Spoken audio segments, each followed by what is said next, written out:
at this time because it kind of messes if I have the camera on and it up. Right, because then you watch your lips move and think you're supposed to be watching what's going on the screen. Hello, everybody. Welcome to Nycos RPG. This is happy Friendsday evening.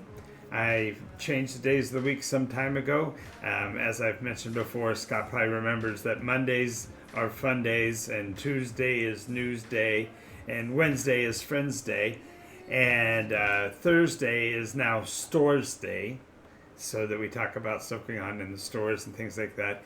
And then Friday is my day, because I haven't figured out what I'm going to call it yet, what we're actually going to do with it.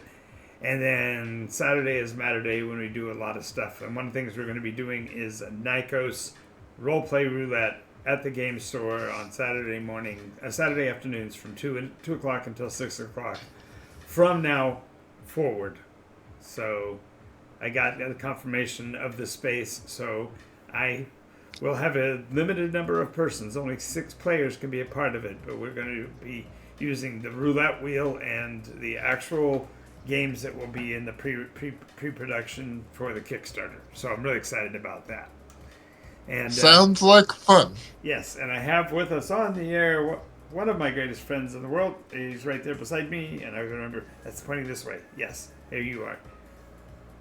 This is Scott, aka Xavier, aka Tondaroo, aka Mysterious Musk, aka so many other names. Welcome to the show, Scott. Glad to be here. Alrighty, To so those go ahead. who don't know, I am also known as Abletop. That's my quick handle, but I usually just come on here occasionally and try to bug this guy. Yeah. Give this old man a I little bit of grief. don't have my own show yet. Yeah, that doesn't matter. You're as important in this universe as in any other. So, anyway, we are now. This is our third week back, which it seems like forever since I did videos, but the last 3 weeks has been pretty good getting things ramped back up. We haven't yet reconnected with Strigley and other folks from out of the country, but we did get a message from Ella.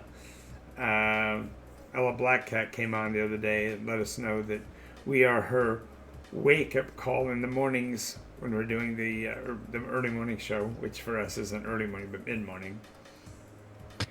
So that's kind of cool. And she says she listens to us to stay excited. So wherever she's doing, she's not very excited. So we have to ramp that all up. So whoop whoop.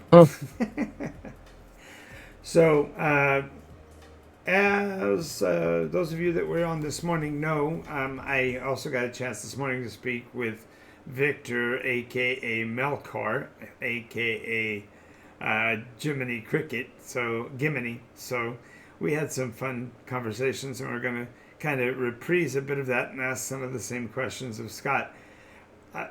Now, in full disclosure, Victor had done some live streaming stuff and was involved with the video productions of live stream games and such in his past, and so he had a really helpful perspective on all of this. But his biggest push would be, I think, the opposite of Scott's, and that is he wants Nycos to go nationwide and completely replace all other styles of game systems. And you already see Scott's hand goes up slowly and definitely as it goes into his defensive high karate position. Let me clarify. I support Nycos, but I also support everything else. Right. My point is Go ahead. Your point is? that Nycos is not the only game system, despite God wanting it to be that way. Well, that's fair. But in all candor, my real position is that Nycos mechanics are simple enough to supplant all of the really complex and difficult ones, so that we can get new players to cross the threshold and join us over here on the fun side of life, by getting them to play role-playing games. And if they want to expand out and play the more sophisticated, the more crunchy, more power to them. I just don't see. I don't see that those two actually are in conflict at all.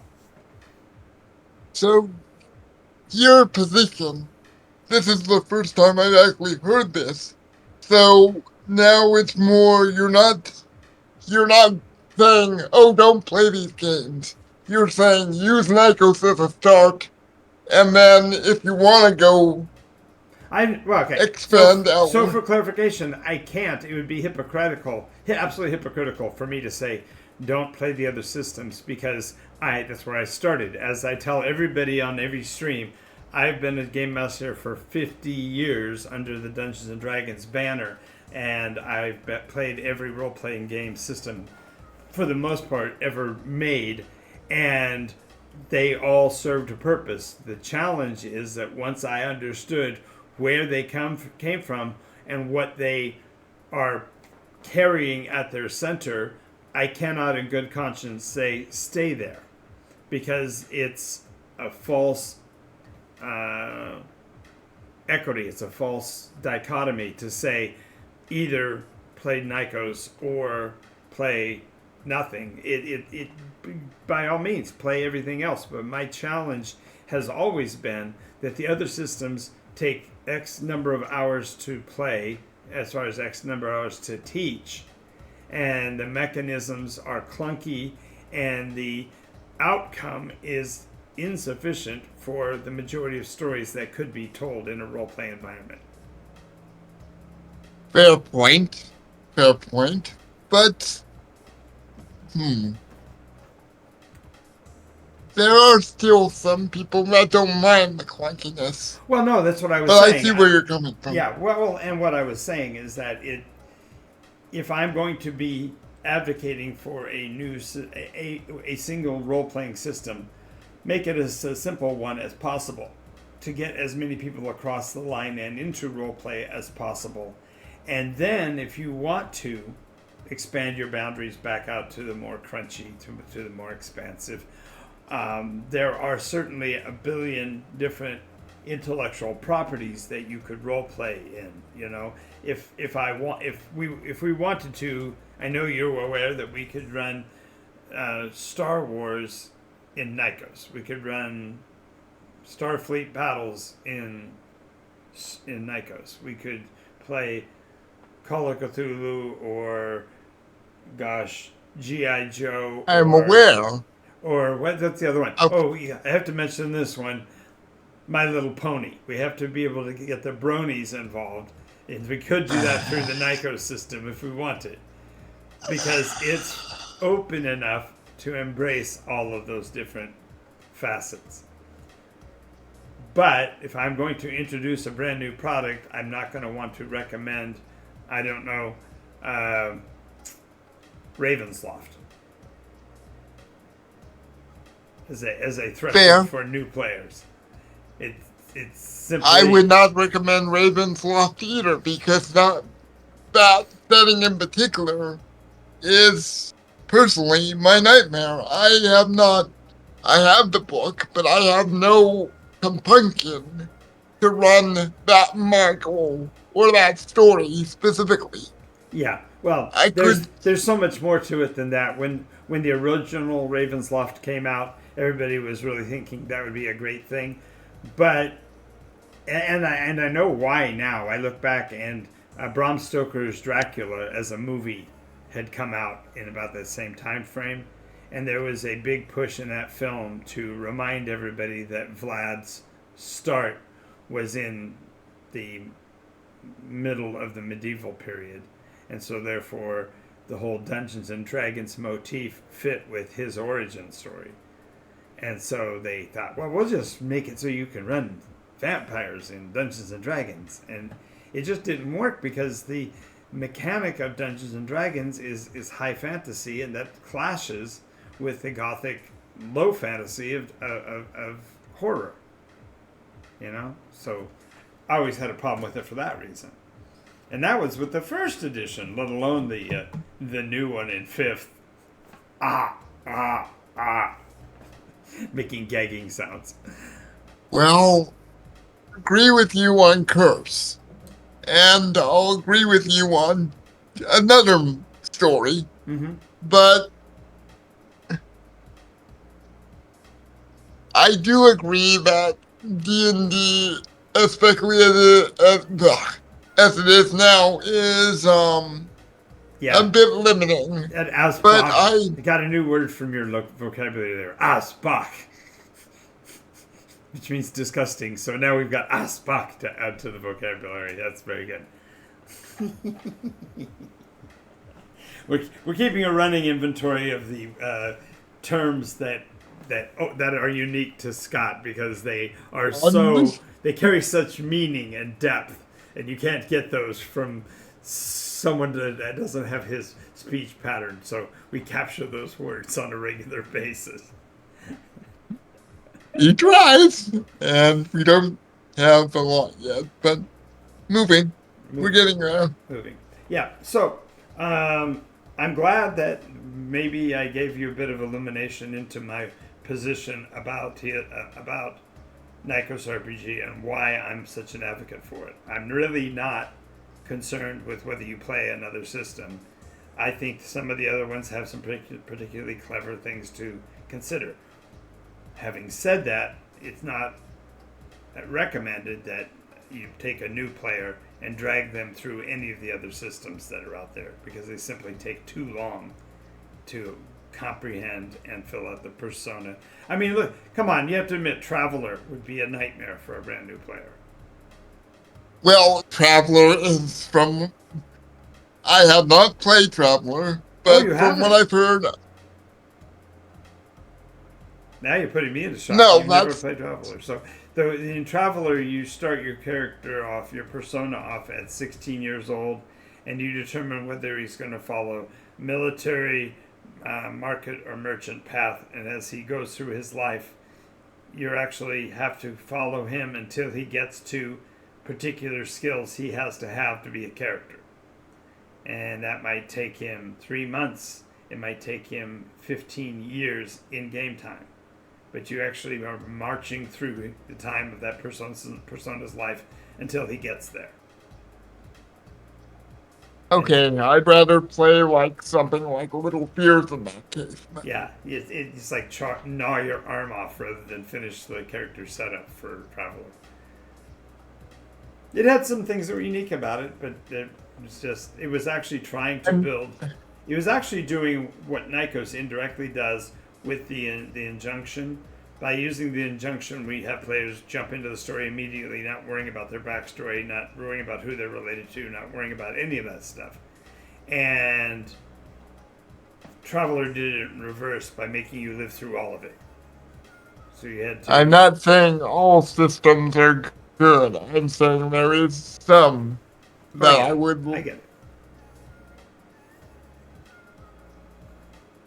And I didn't mean to misrepresent your point, but I did know you would respond at least tangentially to Victor's position about let's clear the slate and use the only one that makes sense. You see, I admit that when I hear that, I get into full on field/panic mode because I've been doing this for 20 years now, Mm-hmm. and I don't like change. I eventually embrace it, but I have a hard time if I sense change coming, especially if I'm involved with it, Mm-hmm. in Mm-hmm. even in the slightest indirect way, Mm-hmm. like with Nycos. I literally was trying to stave off some of the stuff that you were doing just because I get defensive. Mm-hmm. And I can't help that. Sure.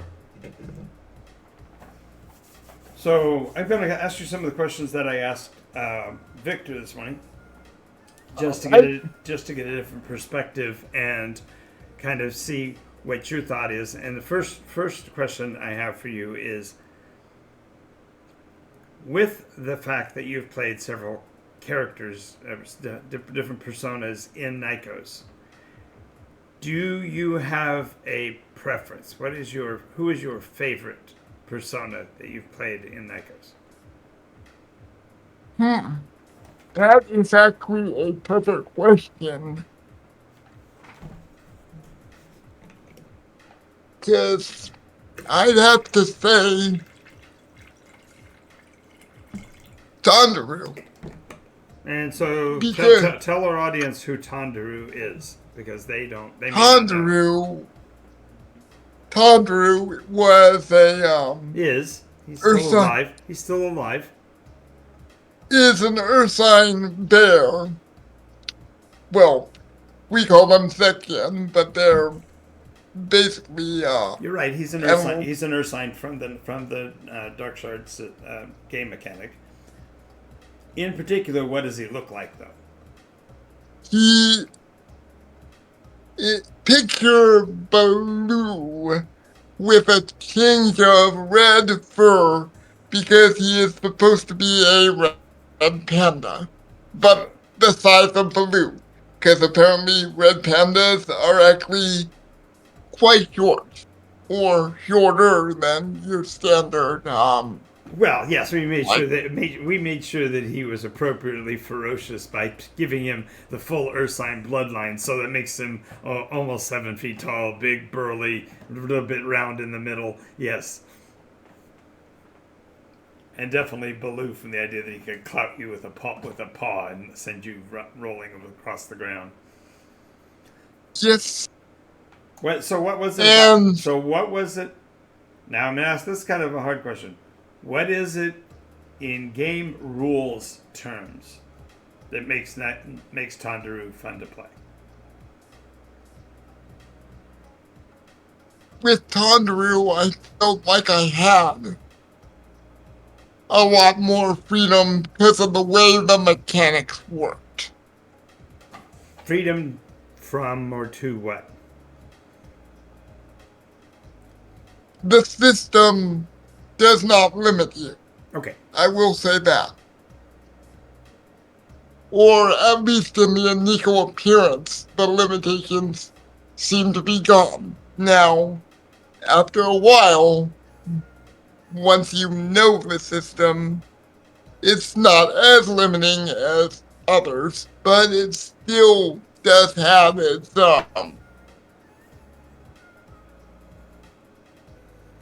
well, I at least kind of felt slightly pigeonholed after a while. Well, Because I was only using like maybe 6 or 10 out of my 25 skills. okay. But was that being imposed or was it self-imposed? Because as you develop the persona, that isn't it your actions that kind of lock you into a direction? Because True. because we take the very concept of tussle, right? You love tussling, but you didn't pursue that until now. As in the role of an NPC, I do have you fundamentally running a dojo and teaching people how to use their body physics to throw people across the room. So True. I did not pursue that, but right. So therefore, even as you became an expert at the tussle, you didn't look at it from the perspective of how could I diversify the tussling. Say, okay, I want to break up fights. Like that's what I want to do is be the guy that breaks up fights and pushes people away. I want to be the center guy, the regulator. Or you could have said, I want to have the ability to literally throw people through windows without hurting them. I want that I want to learn how to be non-lethally aggressive. okay, I was trying to do that, but mainly through the law aspect of it, and That's I fair. think That's fair. I as a player got caught up in the like legal ease rather than just being a brute. That's fair. That's fair.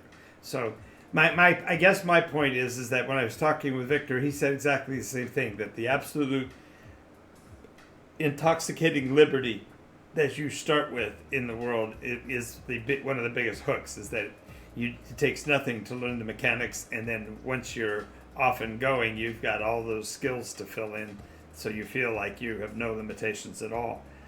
But he also noted that the limitations that get placed into the system are actually self-imposed, either by the class that you put, the class of people you're traveling with, the culture. For example, you got involved with the legal system, but you didn't pursue, going out for drinks with the other lawyers to find out what they were doing. You didn't actually do. You were. You were To left. that point, Go ahead. I felt like we were going, me, Kevin, and Stormcrow were going at such a breakneck pace that it didn't seem like we had time to That's fair. indulge that. That's fair. That's fair. Of course, that I'm is. not saying that is a limitation. I'm just No. I get it. saying, I get you. I totally follow that idea that the tempo of the sessions can impact the direction that the players go in. And yeah, you were being dragged. Catlin's love of travel was really chewing up poor Tondaru's attempts to be locally relevant. it, yes, but after a while, he tried to calm that down, and then Stormcrow kind of accelerated it to a whole nother level. So Yeah. sadly, Tanjiro's dreams of being a local lawyer, something I didn't get to play out. Well, yeah, but in the current meta of the city of Salafort, he's running a martial dojo and law school. So that you get a kick out of that. But the martial arts school and a law school. You hear shouts of objection and see poor little newbies getting thrown out of the classroom on their ear. So, okay, so have you taught people how to play role play games? In your experience, have you ever had somebody who was literally a noob that you had to sit down and explain everything to? Yes, I have. I had a few people D&D, and I found myself going pretty well with that. But the problem I run into a lot of the time is eventually I find someone that knows the game better than me. Because one of the things I'm guilty of is I don't read the rules to excess because I don't want to become a rules lawyer. That's Mm. not anywhere near my ambition. Mm-hmm. Well, So yes, I have to. now and again, having played Nycos RPG and Dungeons and Dragons, which one do you think would be easier to introduce a new player to?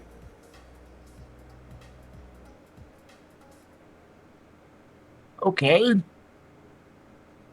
I feel like while Nycos has an easier flow, isn't that question a bit subjective to how easy you find, like, Well, I D&D am could asking. be I am. just this. I am asking an individual game master what his personal choice would, in answering the question, would be. It was not meant as a trap, but it was, yes, subjective. So, in answer to your question, yeah, it was subjective. Which is easier to explain?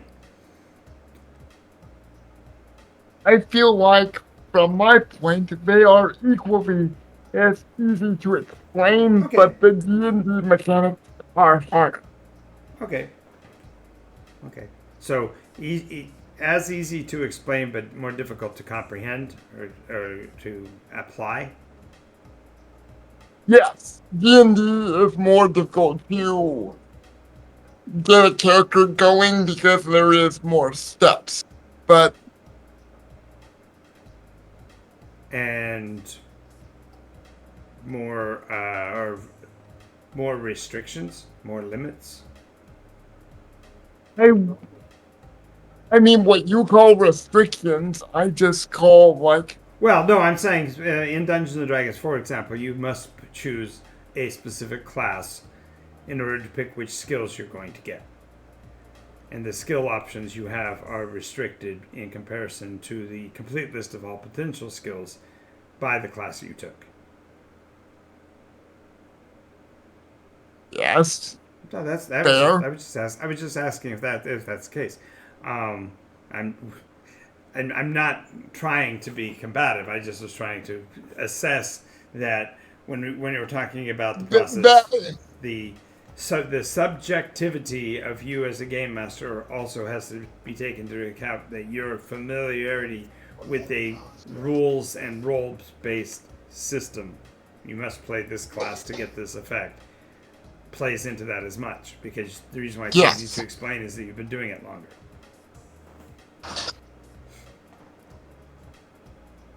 Now, that being said, don't ask me to explain like any sort of dice pool system Oh, I wasn't gonna style game like I wasn't gonna talk about the mechanics, because that's, yeah. as you pointed out, they are equivalently uh, difficult to explain. They can be explained as easily as each other, but one is more complex than the other in terms of application. Yeah. And that was all to be said. Um, if you were in charge of Nycos and you were the person that was going to be promoting it, what would you do to get new players? Hmm. Huh. I would probably try to both advertise online, although and try to get in as many stores as possible. Not necessarily game stores, but places where people gather. Well, okay. Um how would you accomplish that? Because For the online, no, I'm sorry. I'm referring to the two things you referred to. One was advertising online, and second was being in more places where people are. How would you accomplish those things? Because the this, advertising when I was talking to Victor today, Victor's response was, uh, "Well, you're proposing theater of the mind, and theater of the mind is hard for a consumer to see when they look at a book, because they look at your book and they're looking for imagery to tell them what the story is.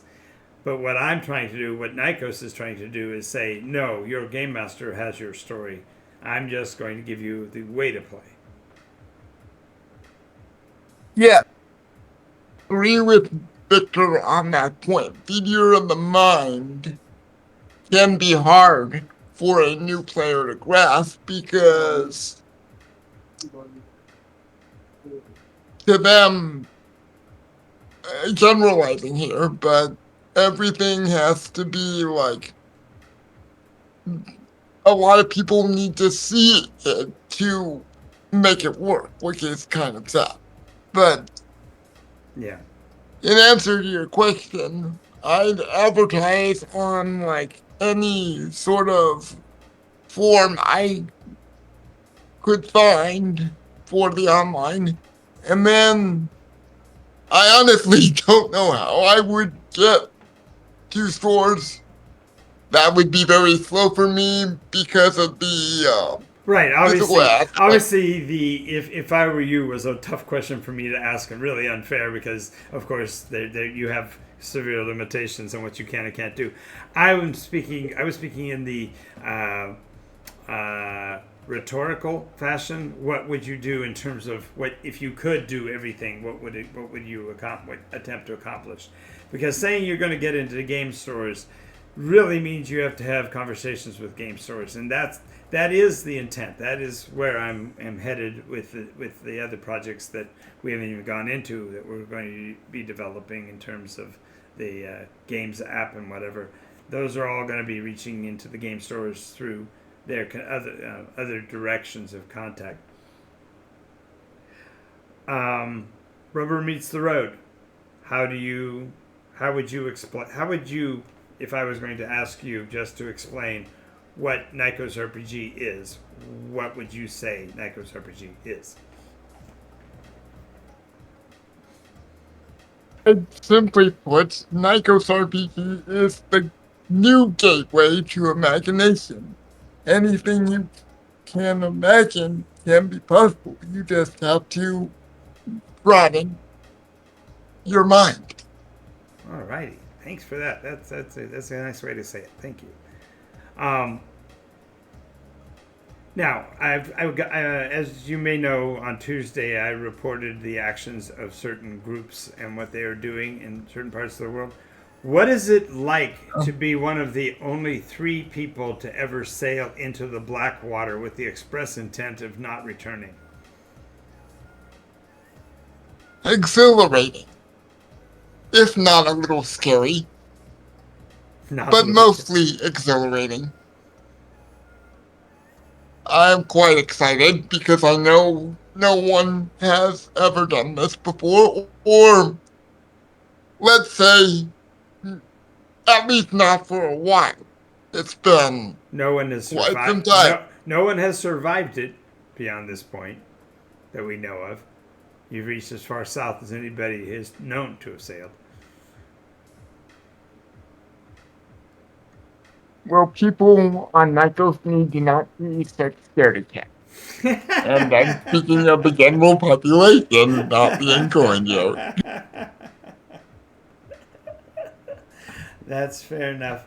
So, why don't you describe for the viewers who it is that you're playing on the Saturday game?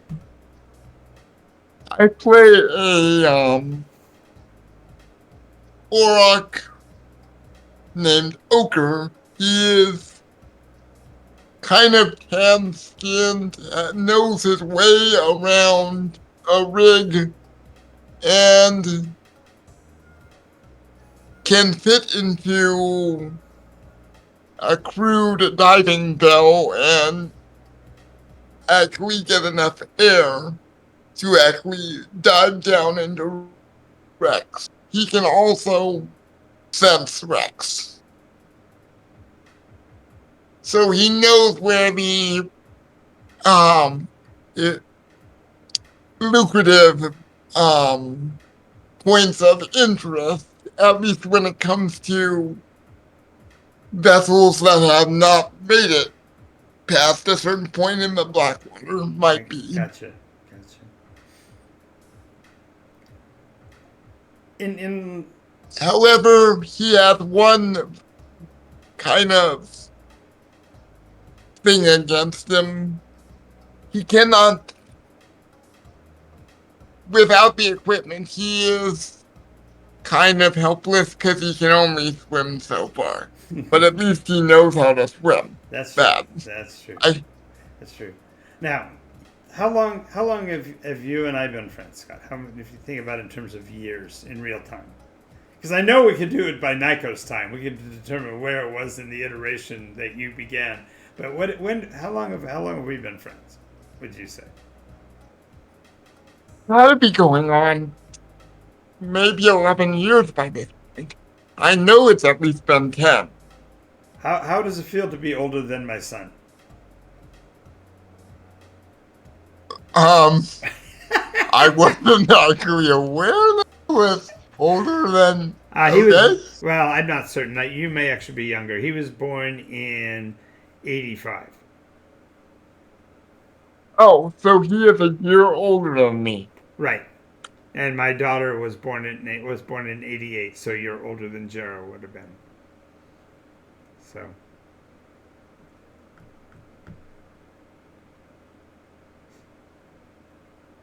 How does it feel to realize that your veteran status as a game master with more than a dozen years as a storyteller is dwarfed and made tiny by the extremely long time I've been doing it? Not a fair question. You do have years on me, but I mean, technically, I've only been DMing, game mastering for about 5 years. Oh, yeah, that is a good point. You have the dubious distinction of the last human being that's ever game mastered for me. You want to tell our viewers what that was like? Uh, Fun, but a little bit exhausting because, yeah, as much as I love you, you're like a gor- you're a big gorilla when you play. You cannot be contained. You're gonna do what you want, and that can be a little bit hard to handle. I think you It was did. still You fun. say you did a fine job keeping me reined in. We didn't burn down any buildings. We didn't tear down any sheds. Only a few twigs were burned in the passage of that adventure, and they were all bad. You're not wrong. Oh, and tell them what environment we were running in. By the way, after what you said earlier, do you remember what we were running in theory in? All I remember, okay, when you say environment, Yeah, it was a jungle or forest, if I'm remembering correctly. it was Because for you it guys was were it on, was definitely forested because we had a bunch of blights that we had to kill. yeah, and it was a wine. It was actually old wine vineyard that you were Yeah. investigating because there was Well, some nefarious. I had a feeling, and I'm not certain that's the case, but it felt like we were on the edge of Barovia, and that you were slowly dragging us towards the Castle Strahd in terms of the Nope. story. I'm just saying I was getting those like deep, dark, scary vibes. Okay.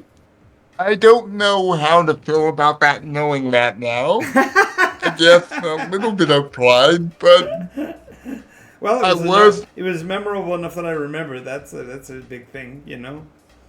How many people can say they remember the last time they role played and what character they were playing at that moment? Because we play so many usually. I mean, I remember most of my characters, but as I get advanced, it is kind of hard for me to remember all of them, sadly. That's true. So when we're looking at the role play games that you're in and the stories that you are in, um, what could you say is true of all Nycos adventures? Is there anything that you could just one blanket statement that would apply to all of them that you've ever played, or are they so different that you can't really do that? If there is one thing I can say about Nycos in general, don't expect anything because it will always be different from what you expect, and it will make your brain go, why? By the way, But it's a good feeling. I did get to give I got Victor to give us the salute. So do you want to give him your equivalent of the Nycos salute? Thank you, thank you very much. I'm going to keep a recording of those, and I have a bunch of movie stars and stuff who also are doing face palms, and I'm going to be doing a who did it best contest of putting up the William Crusher or Michael Dorn or the cast of Saturday Night Live. I've got like all these different pictures of different groups doing the face plant. It's gonna be hysterical to see who did it Well, best. I'd have to say Michael Dorn takes the cake, but that's me. Well, that's only because he has more forehead to hit, right? Because he's a Klingon. I'm sorry, that's a bad joke. Well, anything, Yeah, but anything about role play that you would like to talk about? Because I just thought of something I'd like to ask you about, but I'm afraid to know if you know what's going on. So, not to vague book you there, but do you have anything you would like to, in particular, talk about in terms of role playing? you see, when you put me on a spot like this, it's hard to think. Okay. Well, are you aware of what was done this weekend in terms of Dungeons and Dragons Online? I've heard something, but Apparently, in advance of the release of D&D 24, whatever they're calling it, the most recent version, they're not calling it an edition, they're not separating it or anything. Generally, the way you do these things is you create a new website for the new property, then everybody opts in, then they move their stuff over, and the stuff that they don't move over stays in the old version. But because this is all, yeah, and that's not what D&D is doing. that is not what D&D did. What D&D did was literally over the weekend, they basically converted all of the files of everybody's personal characters on the servers to the new version, which means anything that was homebrewed that they painstakingly put in under the old homebrew system is gone. Well, this is part of the reason why I'm switching to other systems unless the group I'm playing with really wants to play D&D. But my point is that the people that are doing this, who made this action, were not being considerate of the players who have a legacy playing the game. They're not thinking about the guy that's been a game master for 2 years, let alone the game master with 50 years of experience. They're not doing anything to support the work that that person has already put into his campaign, but instead are wiping the table clean and saying you have to play under the new rules. And that was without approval. Without permission. Nobody Yeah. nobody said, yes, you can wipe out my fields. Go ahead. So as a matter of fact, Oh, they doubled down by posting a letter to the game master saying, yeah, if you want to have your homebrew stuff, you just simply have to now recreate it in the new homebrew mechanism. and people may not be willing to do that. That's a lot of hours of work to have to reset.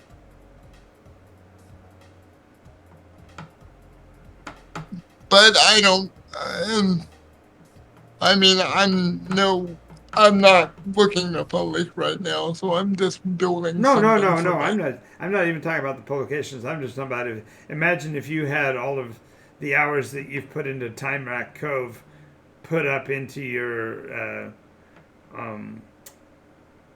D&D online for your friends that play. Because I think you said you got one group that was already on online, right? That already uses the D&D mechanism, and then another group that runs on Roll20 or whatever.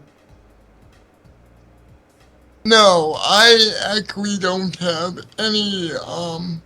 What I meant was, I have one. We're still all. Both groups are still playing in physical, but what I meant was one group wants to stay with the current 5e, and the other group is going to try whatever the new book is, but I'm not the one running it. Oh, So okay. So not quite at as least we're. yeah.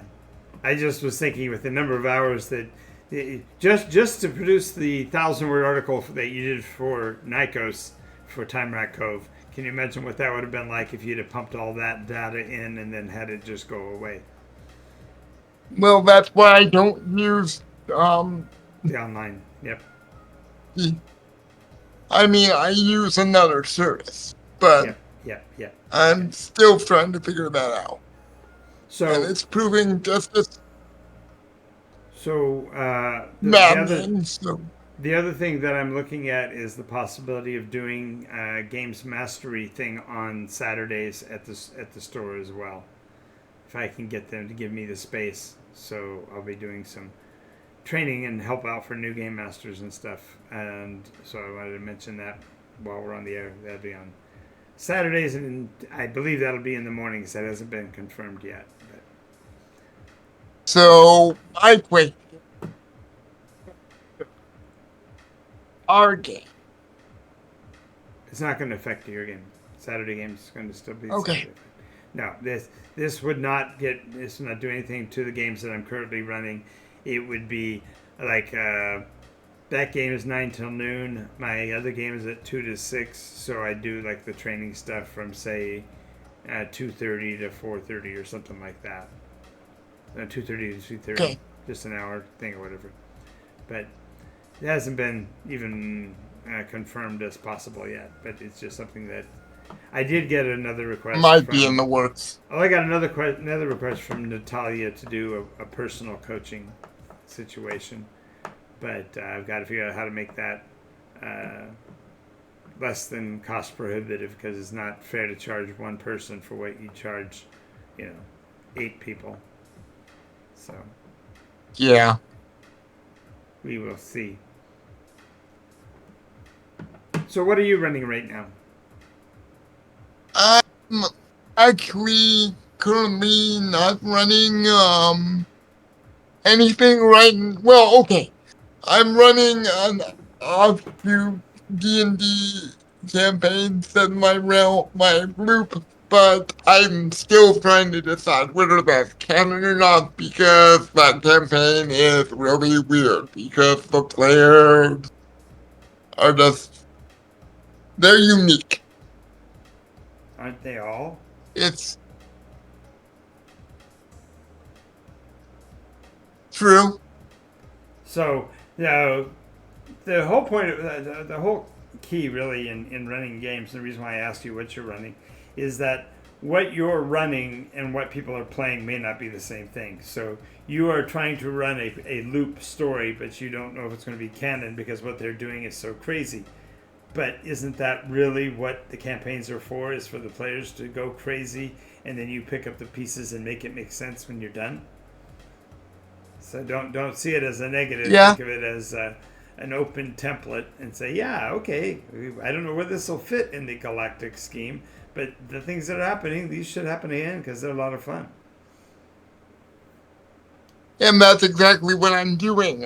When I say I don't know whether it's canon, I just won't know that until we actually reach an endpoint. Sure, sure. And I'm sure I will be able to make it fit with, I just know I'm gonna have to make some slight modifications. But I Mm-hmm. guess that's any story Okay, once it's done. critical question. Perfect game world for you as storyteller. Miniatures, no miniatures. I would have to lean towards no miniatures at this point because what I've learned over the past few months is when I bring the miniatures, we don't always use them. Oh, that's interesting. I would have assessed that you would be a big on miniatures and the visualization that those other more crunchy game types tend to bring. I am. But in the moment, it's not always it slows down the game to pull them out sometimes. Gotcha, gotcha.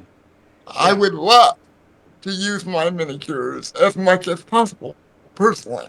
But You remember when I used to do the great grand setups and have everything laid out for. I'd spend an hour and a half before the game getting everything all set up, and the mantra of the group was, "That looks too scary. Let's go that away." You know. and that is true of groups, I believe. My thing is I never find I have the time to do that big setup. So I use miniatures when I can, but That's fair.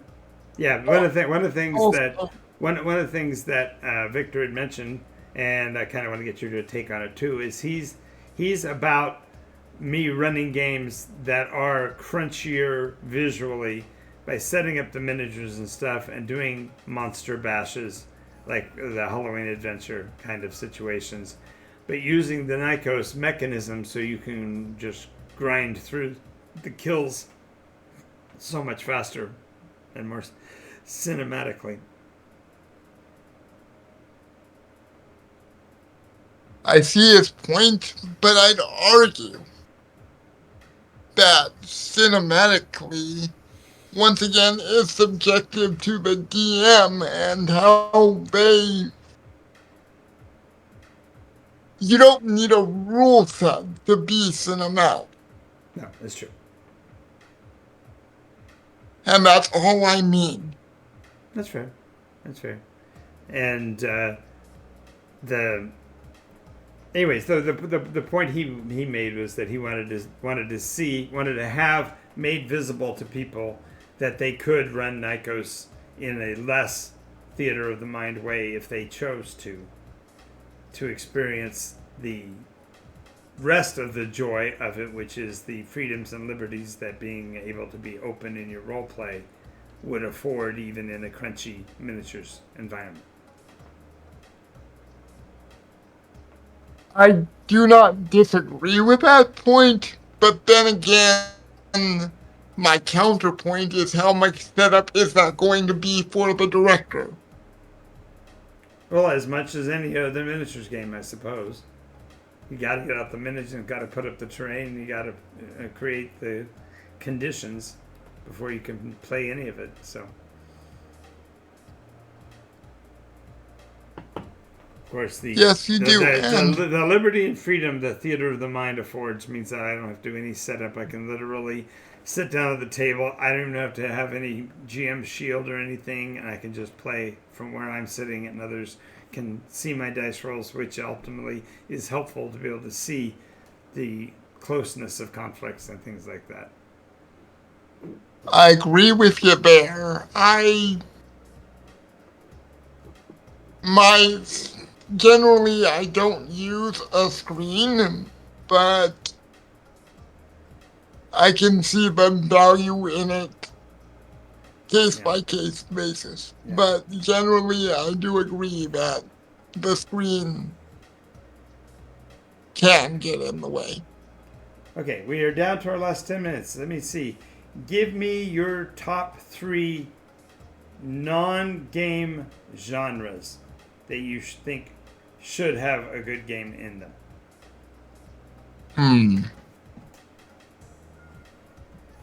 Non-game genres.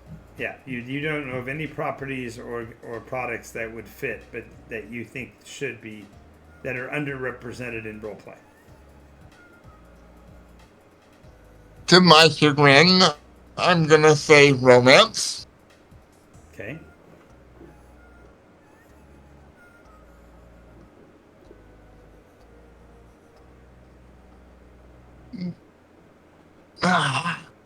I feel like I can't say mystery because there is a fair bit of mystery products already available. What would you consider to be a mystery RPG right now?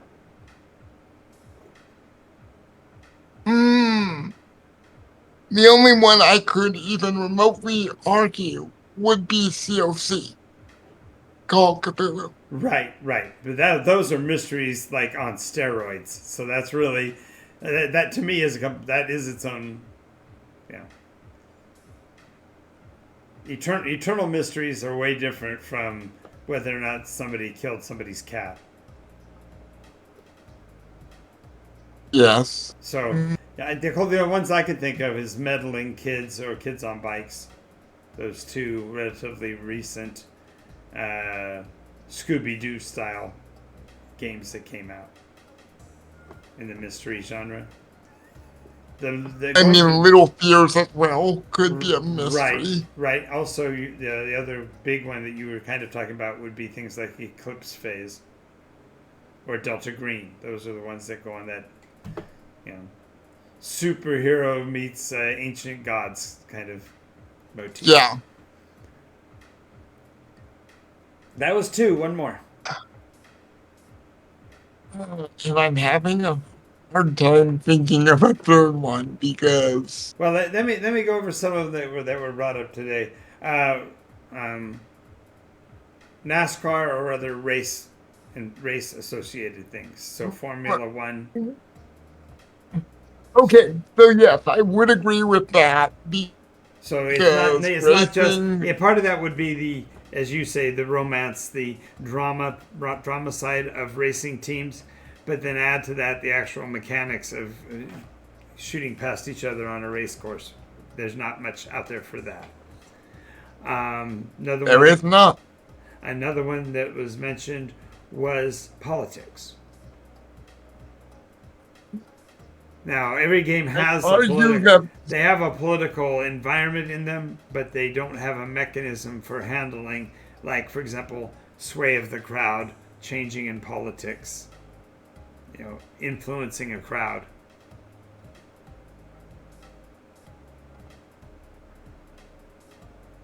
reason for that, I think, though, is I don't think a role play environment based around full political would work.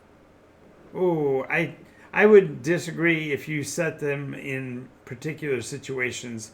For example, in uh,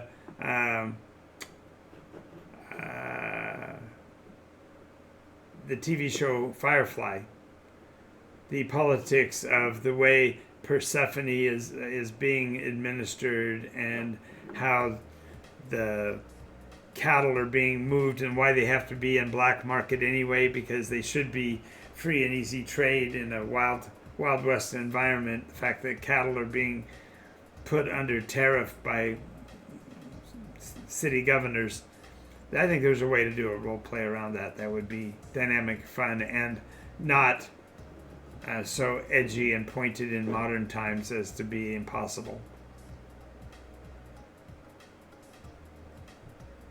Again, fair. But at some point, So we're gonna go ahead. maybe politics could be done, but you know my stance on it. Oh So well, yeah. I'm Obviously, not gonna.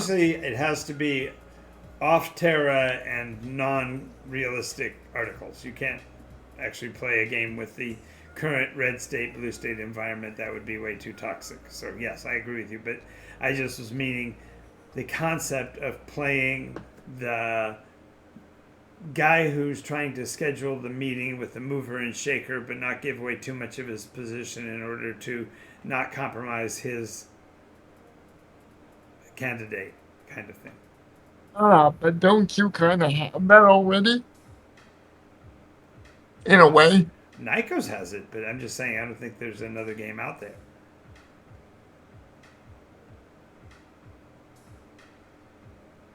I can't think of any off the top of my head, so you're probably right. But anyway, my real point is that there's so many variables that there's no limit to what we can do with Nycos.